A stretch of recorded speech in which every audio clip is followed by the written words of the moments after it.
موازنہ یا مغالطہ، petrol, currency اور معاشیات کی سادہ حقیقت۔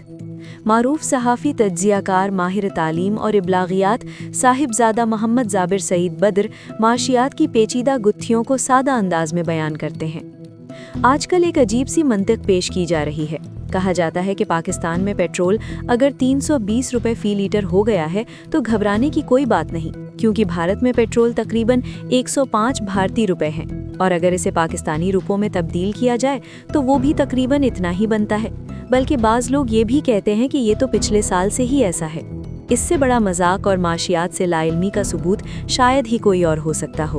کسی ملک کی قیمتوں کو محض کرنسی تبدیل کر کے پیش کرنا نہ صرف گمراہ کن ہے، بلکہ اقتصادی حقیقتوں سے آنکھیں چرانے کے مترادف بھی ہے۔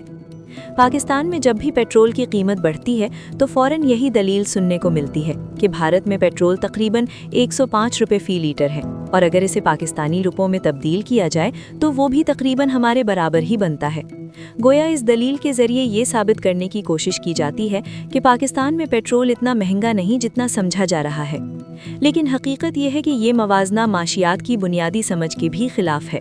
کسی بھی ملک کی قیمتوں کا موازنہ محض کرنسی تبدیل کر کے نہیں کیا جاتا۔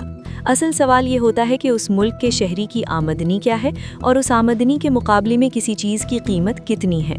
بھارت کا شہری پاکستانی روپوں میں تنخواہ نہیں لیتا، وہ بھارتی روپوں میں کماتا ہے اور اسی کرنسی میں اپنی ضروریات پوری کرتا ہے۔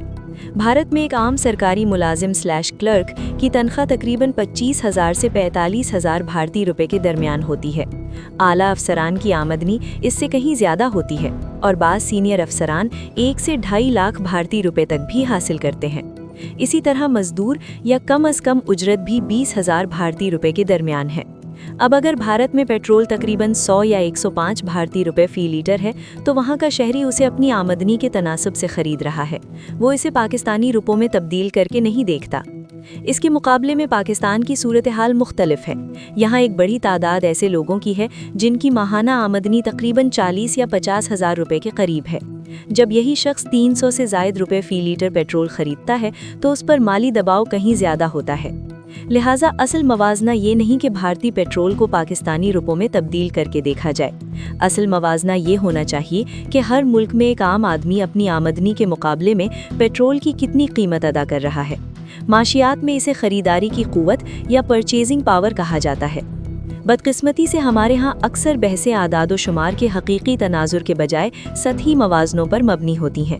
کرنسی کو تبدیل کر کے قیمتوں کا موازنہ کرنا نہ صرف غلط ہے بلکہ عوام کو گمراہ کرنے کے مترادف بھی ہے۔ معاشیات کی سادہ سی حقیقت یہ ہے کہ کسی بھی قیمت کو سمجھنے کے لیے اس ملک کے معاشی ڈھانچے، آمدنی کی سطح اور خریداری کی قوت کو دیکھنا ضروری ہوتا ہے۔ جب تک ہم اس بنیادی اصول کو نہیں سمجھیں گے، اس قسم کے موازنوں سے صرف کنفیوژن ہی پیدا ہوگی، حقیقت نہیں۔ آخر میں سوال یہی ہے کہ ہمیں بحث میں حقیقت تلاش کرنی ہے یا صرف اعداد و شمار کے کھیل سے خوش فہمی پیدا کرنی ہے، کیونکہ معاشیات میں اعداد کا مطلب صرف وہی ہوتا ہے جو عوام کی زندگی میں نظر آئے، نہ کہ وہ جو محض کرنسی کے حساب کتاب سے ثابت کرنے کی کوشش کی جائے۔ صاحبزادہ محمد زابر سعید بدر معروف صحافی، میڈیا پرسن، ماہر ابلاغیات، ماہر سماجیات اور 60 سے زائد کتابوں کے مصنف ہیں۔ ان کی کتابیں بین الاقوامی تعلقات، جنوبی ایشیائی سیاست، انسانی نفسیات، معاشرتی نفسیات، علم و ادب، ابلاغ عامہ کے حوالے سے ریڈیو صحافت، ٹیلی ویژن صحافت، ابلاغ عامہ میں اخلاقیات کی اہمیت، حالات حاضرہ، مغل دور کے حوالے سے مختلف غلط فہمیوں کو دور کرنے کے لیے متعدد کتابیں ان کے کریڈٹ پر ہیں۔